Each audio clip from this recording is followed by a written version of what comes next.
सियासी दंगल में कौन किसे पटखनी देगा, इसका खुलासा 23 नवंबर को होने वाला है। लेकिन दाव पेच को बारीकी से अगर आप देखेंगे तो तस्वीर आपको काफी हद तक साफ नजर आएगी। आपका पसंदीदा चैनल भारत 24 सियासी खबरों का एक्स्ट्रा आपके सामने रखेगा। इस खास पेशकश के जरिए हम सिर्फ खबर नहीं बताएंगे, बल्कि सियासी अखाड़े का एक एक दाव आपको समझाने की कोशिश करेंगे। चुनाव महाराष्ट्र और झारखंड में है, लेकिन चर्चा उत्तर प्रदेश, बंगाल, राजस्थान समेत 13 राज्यों की 47 विधानसभा सीटों पर हो रहे उपचुनाव की भी जोरों पर है। प्रधानमंत्री नरेंद्र मोदी ने महाराष्ट्र विधानसभा चुनाव के लिए प्रचार की शुरुआत की है। धूले में 50 मिनट में भाषण में मोदी ने महाविकास आघाड़ी, कांग्रेस के अलगाववाद, महाराष्ट्र के विकास, आदिवासी और महिलाओं पर बातचीत की। प्रधानमंत्री ने कहा कि एक रहेंगे तो सेफ रहेंगे। पहले वो धर्म के नाम पर लड़ाते थे और इसी के चलते देश का बंटवारा हुआ। अब वो जातियों को लड़ाने का काम कर रहे हैं। ये भारत के खिलाफ साजिश है। मोदी ने ये भी कहा कि महाविकास आघाड़ी की गाड़ी में न पहिए हैं न ब्रेक है और ड्राइवर की सीट पर बैठने के लिए झगड़ा है। चारों तरफ से अलग अलग हॉर्न सुनाई दे रहे हैं। धुले में रैली के दौरान प्रधानमंत्री मोदी ने कहा कि कांग्रेस ने जाति को दूसरे के खिलाफ खड़ा करने का खतरनाक खेल इस समय वो खेल रही है। कांग्रेस ने जब धर्म के नाम पर ऐसे ही साजिशें रची थी तो देश का बंटवारा हो गया था।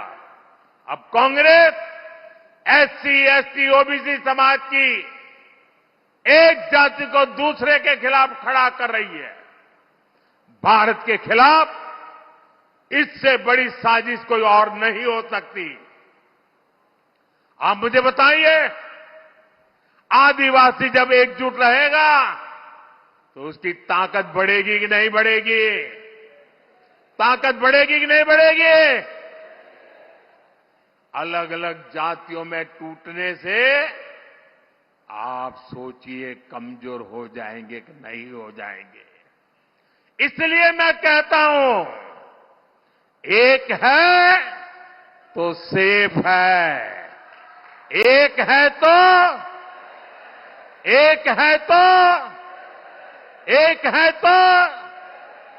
हमें एकजुट रहकर कांग्रेस के खतरनाक खेल को नाकाम करना है और विकास के रास्ते पर आगे बढ़ते रहना है।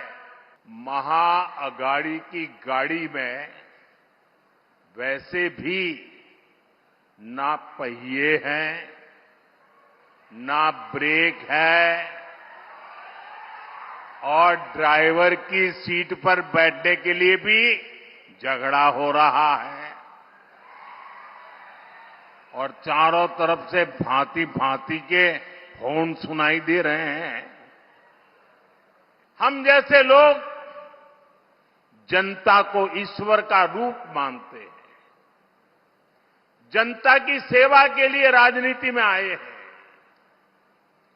वही कुछ लोगों की राजनीति का आधार है लोगों को लूटना। जब लोगों को लूटने की नीयत वाले महाअघाड़ी जैसे लोग सरकार में आ जाते हैं तो वो विकास ठप कर देते हैं। हर योजना में भ्रष्टाचार करते हैं। आपने महाअघाड़ी वालों के धोखे से बनी सरकार के 2.5 साल देखे हैं। इन लोगों ने पहले सरकार लूटी और फिर महाराष्ट्र के आप लोगों को भी लूटने में वो लग गए थे। महायुति के एक एक उम्मीदवार को आपके आशीर्वाद चाहिए। मैं आपको विश्वास दिलाता हूं, पिछले 2.5 वर्षों में महाराष्ट्र के विकास को जो गति मिली है उसे रुकने नहीं दिया जाएगा। अगले 5 वर्ष महाराष्ट्र की प्रगति को एक नई ऊंचाई पर ले जाएंगे। महाराष्ट्र को जो सुशासन चाहिए वो सिर्फ महायुति की सरकार ही दे सकती है।